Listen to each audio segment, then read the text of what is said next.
Rikthehemi në pjesën e fundit të emisionit Balkan Talks, të nderuar shikues.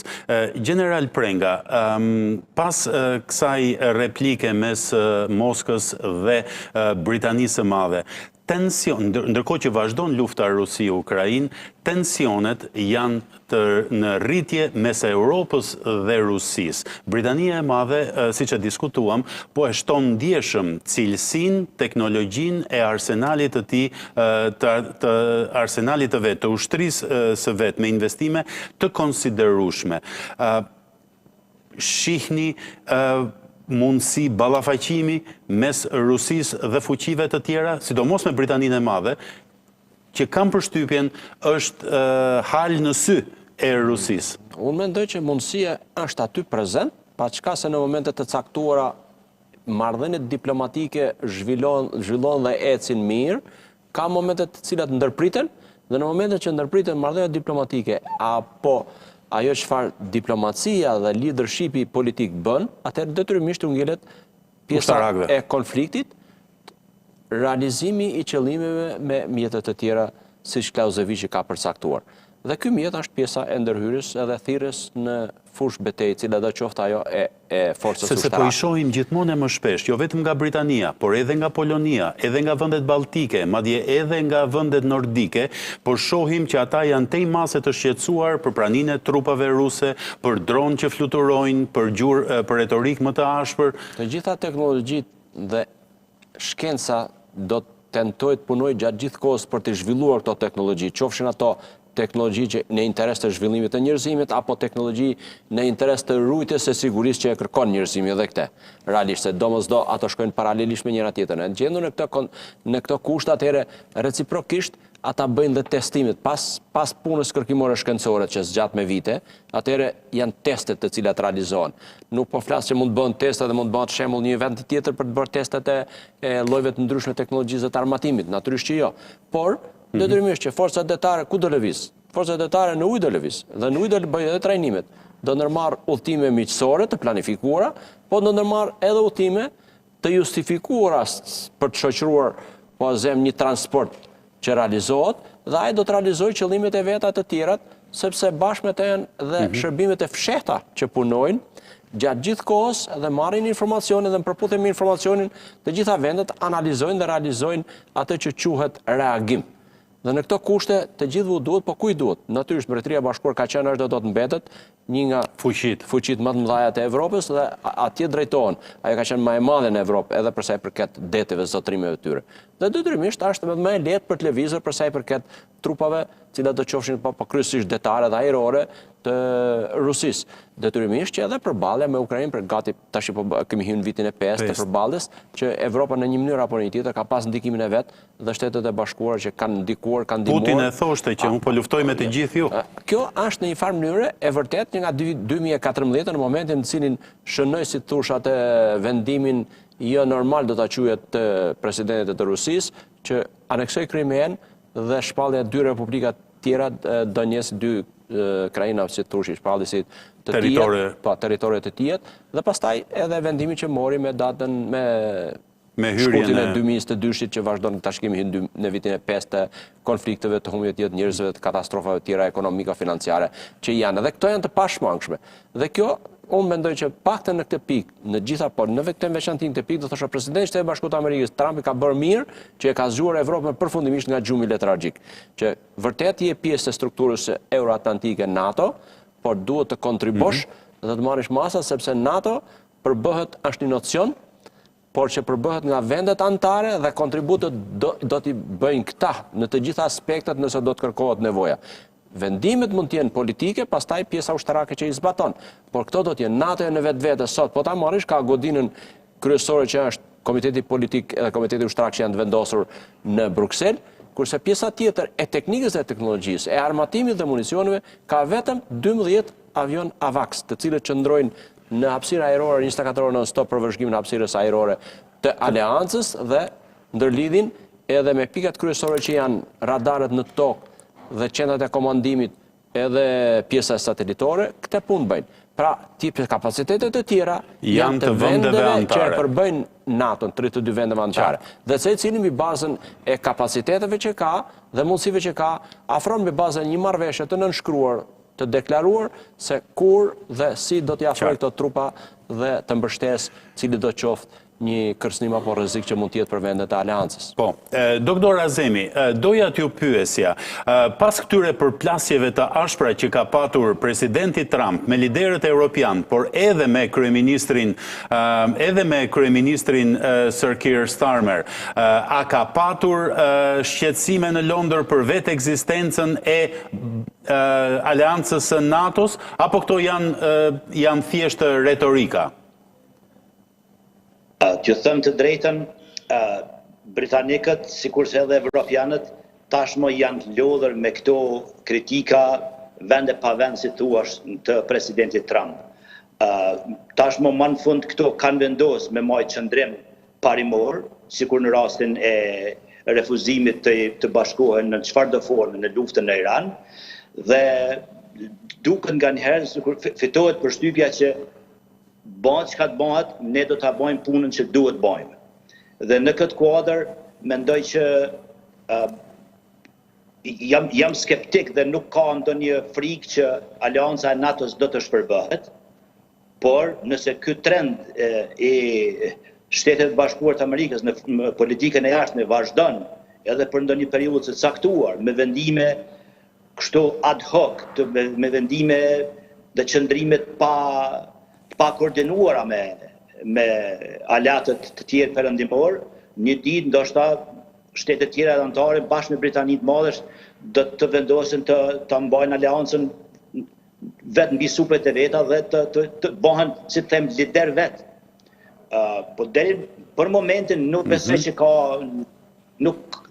nuk flitet, nuk kemi ndonjë indikacion të madh që në Britani ka ndonjë frikë që aleanca do shpërbohet. Është një, shpesh diplomat dhe zyrtar amerikan thonë që i kemi bazat atje, pse ti mbajmë bazat atje, harrohet të thuhet se këto baza, si të them, shtetet evropiane me bazat amerikane kanë qenë një lloj proxy e Amerikës, dhe këto vetvetiu i kanë shërbyer mirëmbajtjes së hegemonisë amerikane dhe ruajtjes së saj të stabilitetit si në Evropë ashtu dhe në botë.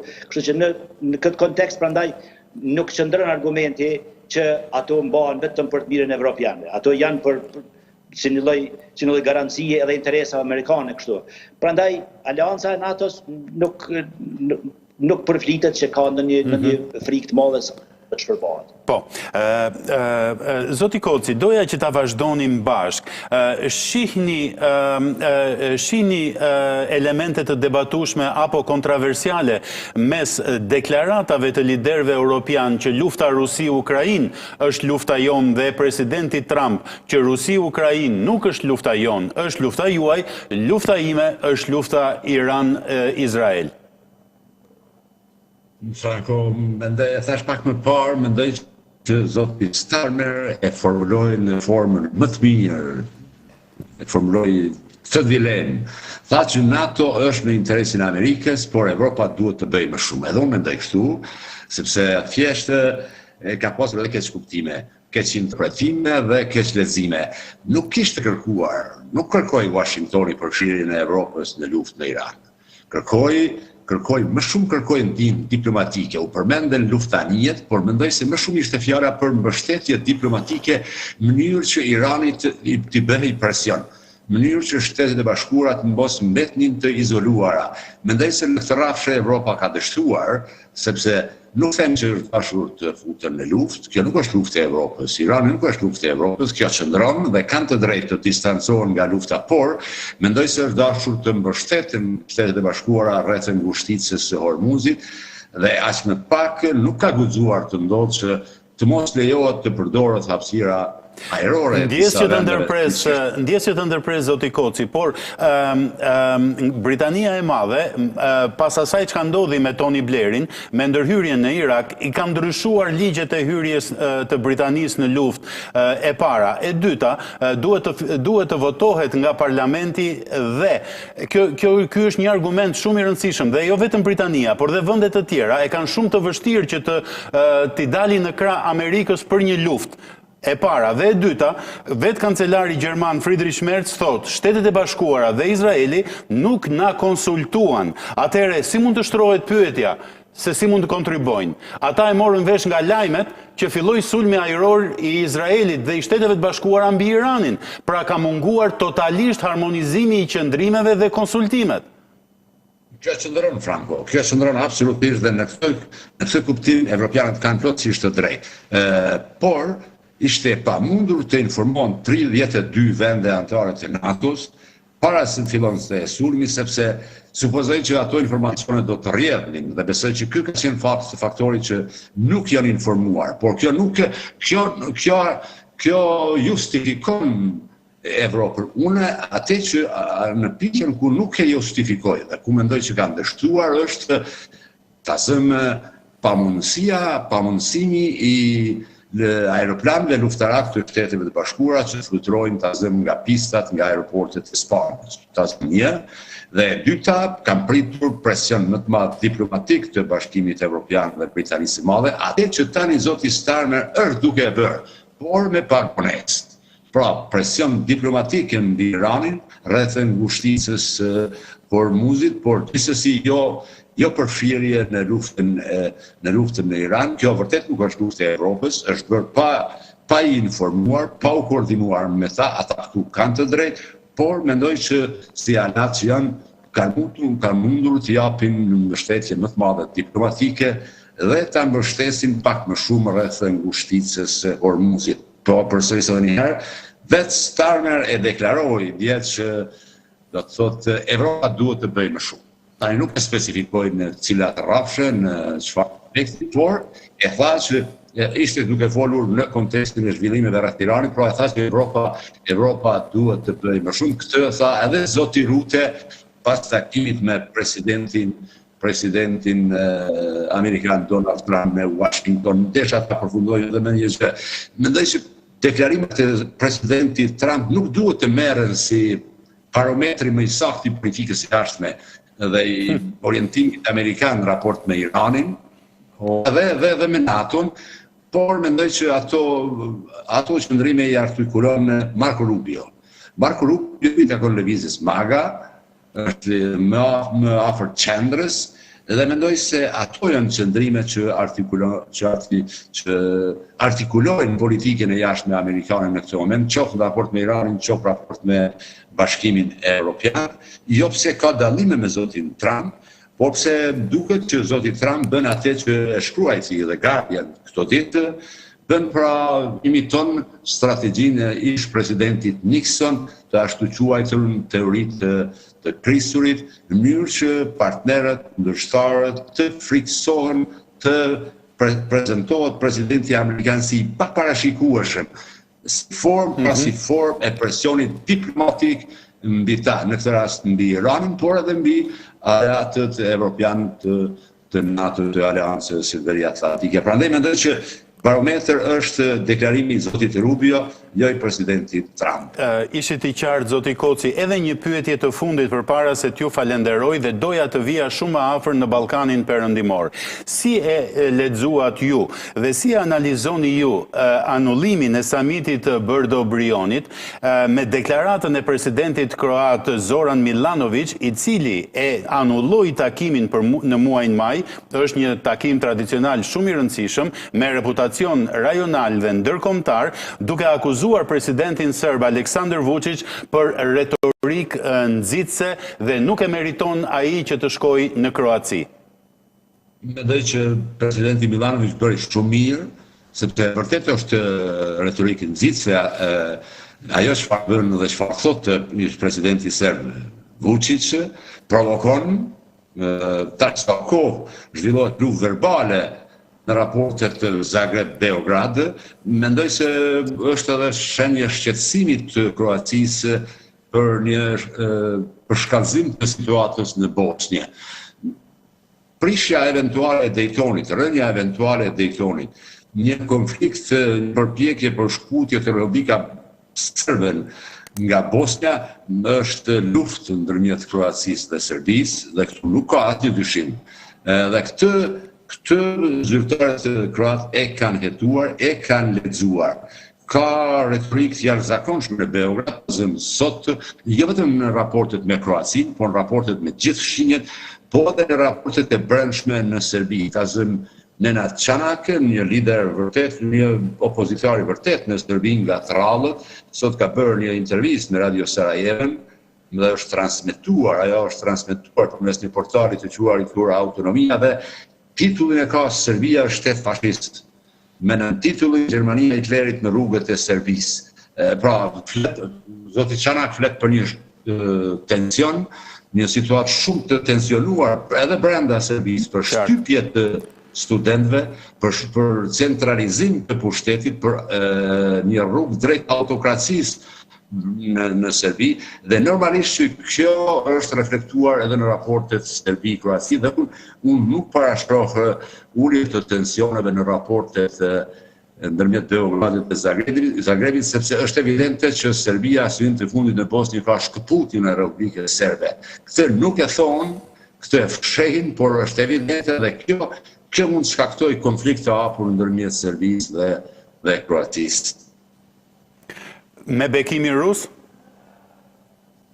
Gjithsesi, normalisht Serbia nuk do të fillojë asnjë aventurë në Ballkan, qoftë në Bosnjë, qoftë diku tjetër pa bekimin rus. Këtu nuk ka asnjë dilemë. Tani është çështje tjetër nëse këtë do ta bëj Vučić apo do ta bëj dikush tjetër.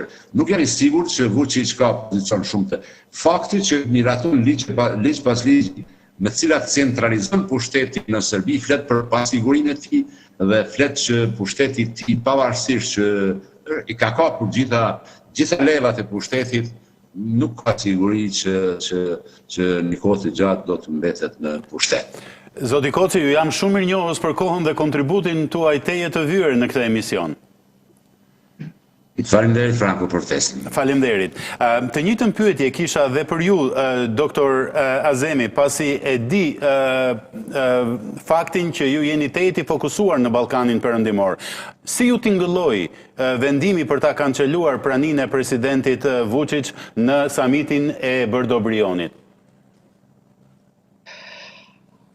Është pabesueshme kur të ndalesh dhe ta analizojmë mënyrën se si Bashkimi Evropian kanë toleruar retorikën nacionaliste, shpesh shoveniste të leadershipit serb në këto vitet prej kur ju ka mundësuar Serbisë aksesionin në programin aksesionit në Unionin Evropian dhe përkundër politikave të saj provokuese, armatimit, destabilizimit si në Bosnjë, si në Kosovë, e gjatë Bashkimi Evropian ka vazhduar me qenë indiferent dhe ka vazhduar të bëjë investimen aq të mëdha në Serbi dhe në këtë kuadër kjo deklaratë e presidentit kroat është një mënyrë, është një lloj zgjimi edhe Bashkimit Evropian, edhe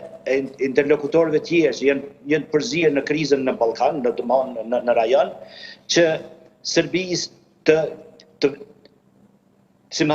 një lloj mobilizimi që të vendoset Serbia në një lloj checkingu më sistematik dhe më të kujdesshëm, edhe mos të tolerohet Serbia më tej me këtë lloj retorike. Ka shumë spekulime, ka spekulime që mund të provokohet një luftë eventuale në Bosnjë për të realizuar shkputjen e Republika Srpska nga Bosnja dhe kësaj Serbia me realizuar ato interesat e vet afatgjata.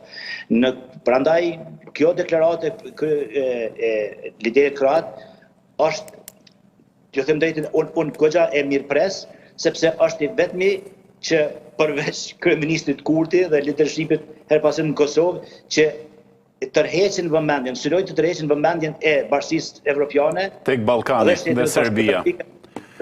Për politikën e vazhdueshme destabilizuese të Serbisë. Dhe në këtë kuadër është mendoj që është një tërheqje vëmendjes shumë pozitive, shumë timeless, si thuhet në anglisht, në kohë të duhur.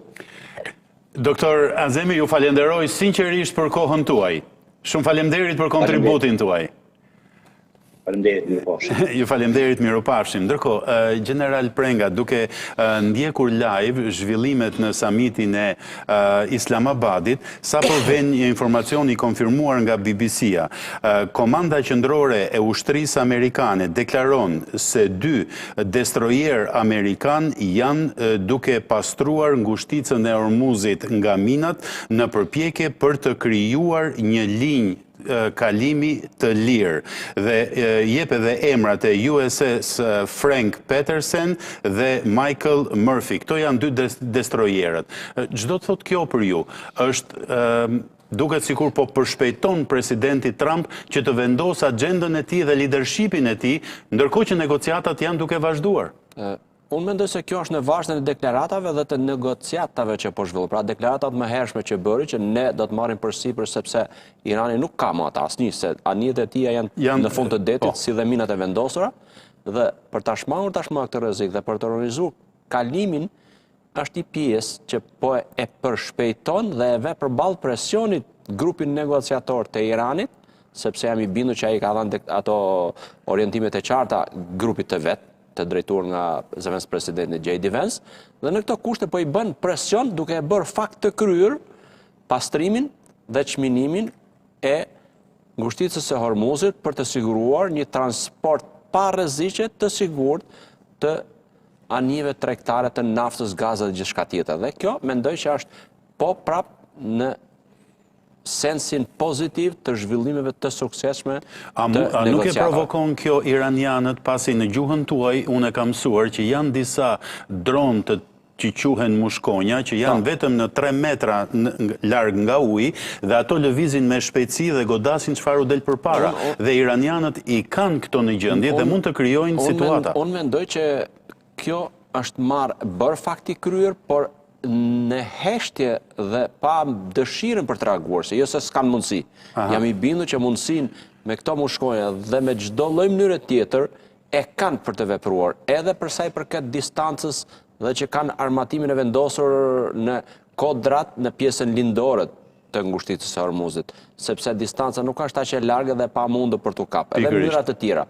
Por jam i bindur që edhe ata për gjasme për ta shitur brenda për brenda do shesin për pamundësi reagimi, për distancat që nuk kapen dhe shumë gjëra të tjera dhe nuk kemi flot detare për të reaguar, do ta përdorin për të, si më them, për të dalë të larë për para publikut dhe qëndrimit të tyre radikal që mund të kenë. Por jam i bindur që edhe këta e duan, e pranojnë dhe kjo është një shenjë tjetër pozitive që shkon në sensin e realizimit të takimeve dhe negociatave me sukses. Tash kjo do të jetë janë negociatat të gjithë i pranojmë dhe kushdo e shikon në çdo mënyrë pavarësisht dëshirës pozitivitetit të madh që ka, jam i bindur që i vlerëson si negociata shumë të vështira. General, edhe pyetjen e fundit, titulli i emisionit është Mes luftës dhe paqes. Kam përshtypjen që ju si njeriu ushtarak anoni më shumë nga fakti që jemi më shumë drejt paqes se sa drejt luftës? Është ky perceptimi i drejt për qasjen tuaj? Është shumë i saktë dhe njerëzit në përgjithësi, cilët do qofshin këta se përpara se të jemi ushtarak, ne jemi qytetarë në uniformë, dhe të gjithë ata që kudo që janë qytetarë, dhe të gjithë duhet të besojnë të jenë optimist nga gjysmë gota plot e gjysmë gota bosh, dhe kjo përbën atë hapin e parë. Në momentin kur kurba arrit në majnë, në kulmin e intensitetit të veprimeve luftarake të cilat do qofshin këto, është krejt e pranueshme që do të ketë një rënje. Mënyra se si bie pastaj, a bie thik apo do ketë një farë zgjatje të vogël, do them unë, kjo është pjesa që këtu tashmë është vendosur dhe as në interesin e askujt nuk është, askujt, e aq më tepër të lindjes së mesme të Iranit dhe të Izraelit, por lindjes së mesme në përgjithësi e pa përjashtuar gjithë botën me ndikimet e veta, që të mos vendoset një armpushim i pacënuar dhe një marrëveshje afatgjat, pa që dhe sigurie në mes të palëve.